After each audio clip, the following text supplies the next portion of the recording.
आज से करीब 7 करोड़ साल पहले हमने विशालकाय डायनासोर को खो दिया। हम सब जानते हैं कि ऐसा धरती पर आए महाप्रलय की वजह से हुआ था।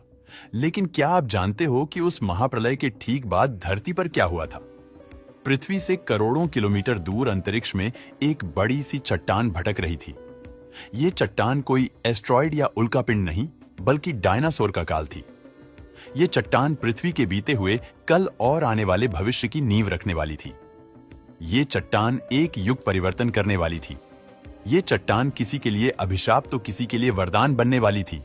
ये चट्टान पृथ्वी को हमेशा के लिए बदलने वाली थी। डायनासोर के अलावा अन्य प्रजातियां के जानवर भी इस धरा पर सुखमय जीवन बिता रही थीं। लेकिन उनको क्या पता कि उनकी ओर उनका काल हर पल बहुत तेजी से बढ़ रहा है। जैसे ही ये एस्टेरॉयड पृथ्वी के वायुमंडल में प्रवेश करता है, वैसे ही वायुमंडलीय की वजह से ये एस्टेरॉयड एक बड़ी सी आग की बॉल में तब्दील हो जाता है और अचानक ही वो चट्टान बहुत तेज गति से पृथ्वी से टकराती है और पृथ्वी पर एक महाविस्फोट होता है। ये विस्फोट इतना भयंकर था कि आज इंसानों द्वारा बनाई गई सबसे खतरनाक न्यूक्लियर बॉम्ब से भी 10 करोड़ गुना ज्यादा। ये एस्टेरॉयड मेक्सिको के तट के पास, जहां पर पानी की गहराई बहुत ही कम थी, वहां पर टकराता है और वहां पर मौजूद पानी तुरंत ही भाप में तब्दील हो जाता है। जैसे ही ये एस्टेरॉयड पृथ्वी से टकराता है तो इसकी गति इतनी तेज थी कि ये 1 सेकंड से कम समय में पृथ्वी के अंदर समा जाता है। उस टक्कर में हिट इतनी ज्यादा पैदा होती है कि उस जगह में मौजूद मिट्टी और पत्थर भाप में तब्दील हो जाते हैं और वो छिटक कर सैकड़ों किलोमीटर ऊपर आसमान में चले जाते हैं। जहां पर ये एस्टेरॉयड टकराया था, उसके करीब 1000 किलोमीटर के रेडियस में तापमान 600 डिग्री सेल्सियस तक पहुंच जाता है और उस एरिया में मौजूद डायनासोर पल भर में भाप में बदल जाते हैं। इंपैक्ट से पैदा हुई शॉक वेव इतनी तेज थी कि डायनासोर की स्किन निकलकर भाप बन जाती है। ब्लास्ट में पैदा हुई हिट से पेड़ पौधे तुरंत सूख जाते हैं और जंगलों में आग लग जाती है।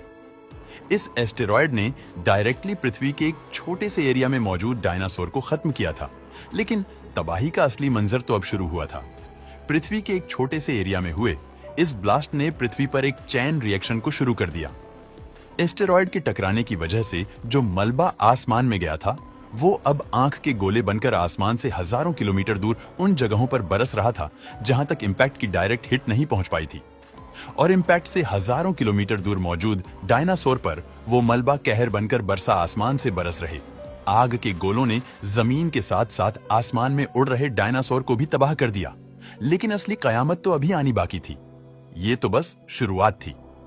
टक्कर इतनी भयंकर थी कि जगह जगह भयंकर भूकंप आने लगे थे, जिसकी वजह से समुद्र में बड़ी बड़ी लहरें बनना शुरू हो गई, जिन्होंने एक भयंकर सुनामी का रूप ले लिया और समुद्र इलाकों को हजारों किलोमीटर अंदर तक भयंकर सुनामी ने अपनी चपेट में ले लिया और डायनासोर और अन्य प्रजातियां देखते ही देखते खत्म हो गई।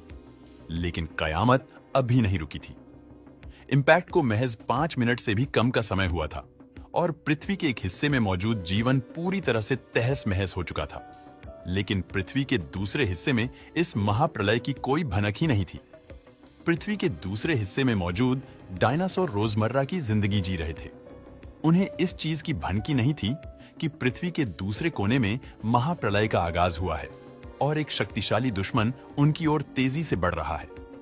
इंपैक्ट की वजह से आसमान में धूल के बादल छाने लगते हैं और देखते ही देखते वो धूल के बादल पूरी पृथ्वी को चारों ओर से घेर लेते हैं। आसमान में छाई धूल की एक मोटी परत ने पृथ्वी को ढक दिया और सूरज से आने वाली रोशनी को ब्लॉक कर दिया और धूल के उन बादलों ने पृथ्वी को कुछ इस कदर घेरा कि अगले 1 साल तक सूर्य की रोशनी पृथ्वी तक पहुंची नहीं पाई, जिस वजह से वनस्पतियां और पेड़ पौधे फोटोसिंथेसिस की क्रिया नहीं कर पा रहे थे। जिस वजह से पेड़ पौधे और वनस्पतियां खत्म होने लगी। जब ऐसा होने लगा तो जो शाकाहारी डायनासोर थे और अन्य प्रजातियां के शाकाहारी जानवर थे, वो पर्याप्त भोजन ना मिलने की वजह से शाकाहारी डायनासोर और अन्य शाकाहारी जीव धीरे धीरे खत्म होते गए। जब ऐसा हुआ तो इसका प्रभाव मांसाहारी डायनासोर और अन्य प्रजातियां के जीवों पर भी पड़ा, क्योंकि फूड चेन पूरी तरह से टूट चुकी थी, जिस वजह से वो भी धीरे धीरे अपना दम तोड़ने लगते हैं और देखते ही देखते डायनासोर पूरी तरह धरती से विलुप्त हो जाते हैं और डायनासोर के राज को पूरी तरह से खत्म कर दिया। वैज्ञानिक मानते हैं कि इस महाप्रलय में जो छोटे छोटे जानवर थे, जिनका वजन 25 किलोग्राम से भी कम था, वो जिंदा बच जाते हैं। इसका कारण यह था कि छोटे जानवरों को जिंदा रहने के लिए बहुत ही कम भोजन की आवश्यकता होती, तो वह सड़े हुए डायनासोरों, फंगस और छोटे-मोटे जीवों को खाकर अपने आप को इस आपदा से बचा लेते हैं। इस महाप्रलय ने क्रिटेशियस पीरियड को खत्म कर दिया और इसके बाद एक नए एरा की शुरुआत होती है, जिसे पेलियोगीन पीरियड बोला जाता है। लेकिन ये बात सच है कि हर महाप्रलय के बाद प्रकृति नए जीवों और प्रजातियां को इवॉल्व करने का मौका देती है और पुराने साम्राज्य को खत्म करता है। अब सवाल ये आता है कि अगला महाप्रलय में क्या होगा?